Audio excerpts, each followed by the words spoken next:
So let's look at food and biodiversity. If we can start to create a more biodiverse food system, meaning not focusing so much on monocultures, right? Having diversity or food biodiversity tied to ecology. So research has shown that before the dawn of agriculture, in the times of the hunters and gatherers, somewhere between 200 and 1,000 different species of plants would be eaten by a person in 1 year. Okay? So they hunted, they gathered, they ate herbs, they ate berries, they ate all kinds of things that was considered edible, and up to 1,000 different species. Nowadays, if we go to, for instance, a grocery store, fewer than 20 species of plants supply 90% of our plant foods when we do calories. So if we look at the total calorific intake of plant foods in the planet, our calories are across the planet coming from these top 20 food demand. And our food demand's increasing for calories, right? And you know that as our food demand increases and we're not allowed to get calories from plants because it keeps getting smaller, where do people derive calories? Is it coincidental that the rise of meat eating matches the rise of the population? Y'all know meat eating is increasing? It's not decreasing. Come on, guys. You might want to be a vegetarian. You might want to believe everybody's on that thing, but they're not. Yeah. So that's a problem. The demand for food is rising to 2030. So according to other research in dietology, over 3 billion people worldwide are currently suffering from micronutrient deficiencies. So these are the micronutrient elements and the vitamins that would be provided by plants if we had a more diverse diet. And then we see disease being tied to these nutrient deficiencies. So these are the areas of the world by the UN that says that they have global micronutrient deficiencies, where people are basically not getting enough variety in their diet. They're eating very limited diets. I eat only corn every day, corn mash, that's all I got. Corn mash, corn mash, corn mash. I don't eat anything else, right? And so then they get these micronutrient deficiencies. That's where you see the kid with the big swollen heads, all that kind of weird things happening. It's basically nutrient deficiencies. So conventional gardening. Well, let's look at that. Conventional gardening help us.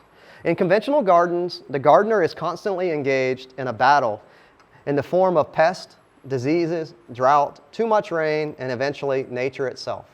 So our yield being tied to trying to mitigate all these natural things, to preserve these particular plants, that because of how we try to garden them, we take a plant that was not developed in an open situation, we put it in an open situation and try to derive maximum yield from that plant, the vegetable for instance, when that vegetable actually came from under the edge of a forest.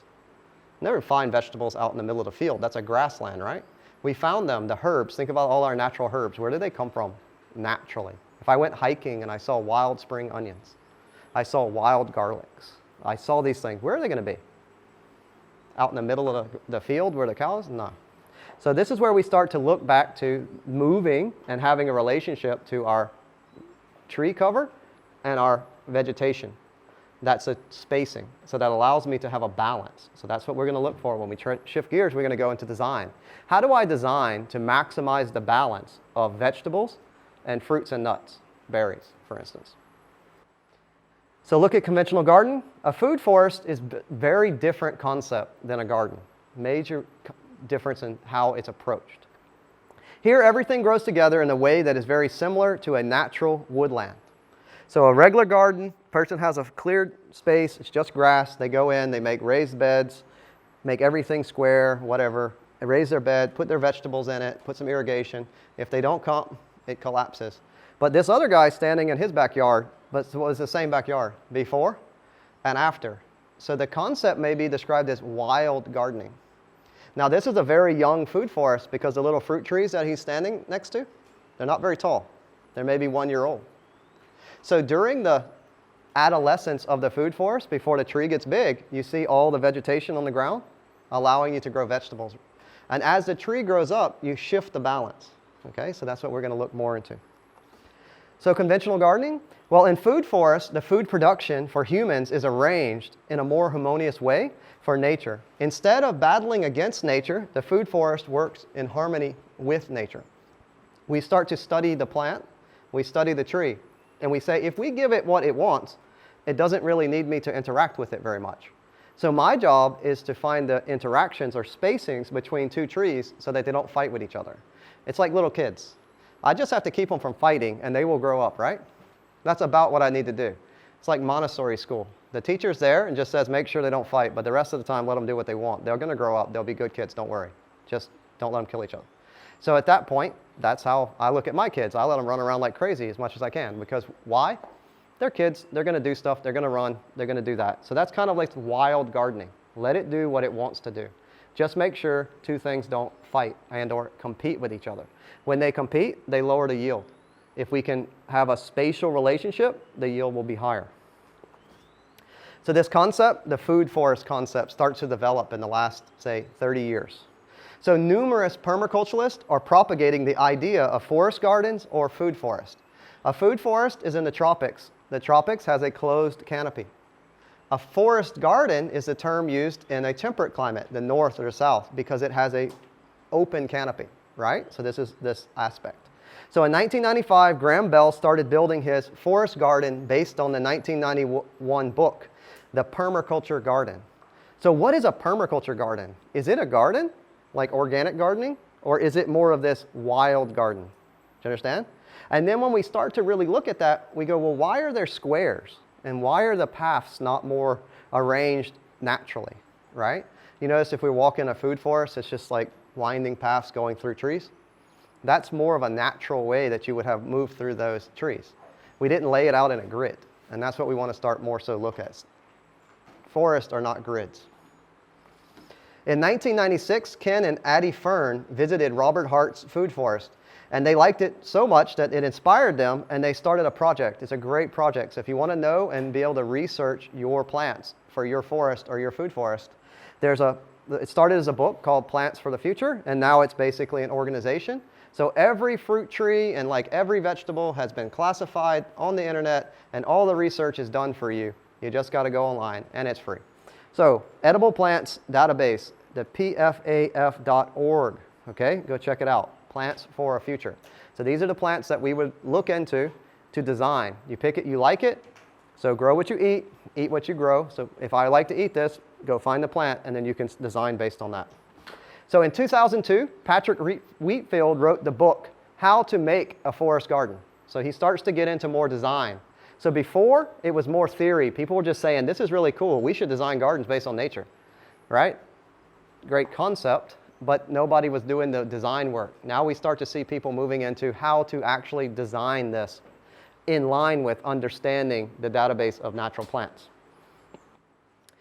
So next we have plants that are in a food forest from edible forest gardens. So Dave Jackie and Eric Thomeiser in 2005 in their book Edible Forest Gardens provide an overview of 626 different plant species that they feel would be able to be put into a single temperate food forest. So these would be 626 species. But if we actually looked at every species that humans can eat as considered edible in a temperate environment, there's probably close to 6,000 species that you could pick and that you would be able to eat. So we have no shortage of edible foods. So why is it that 20 foods represent 90% of our calories on the planet when there's just in temperate 6,000 plants that are edible? Because if they don't market it to us, we don't know. It's not for sale. We just buy what's in the supermarket. When you go in the supermarket, you know it looks like there's a lot of variety.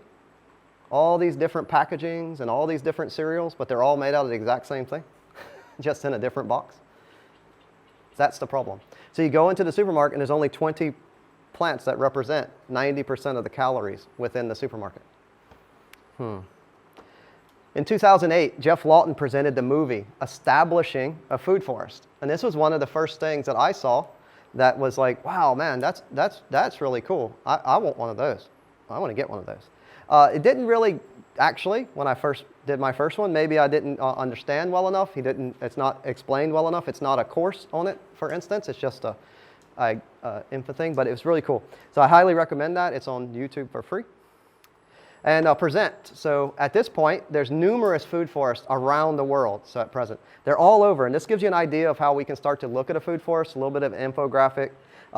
When you start to look at it, you see all the different variety of foods in that little space, and it makes a triangle, right? So we're going to start to see that to develop what's called a polyculture in relationship to a sun angle, we start to use geometry.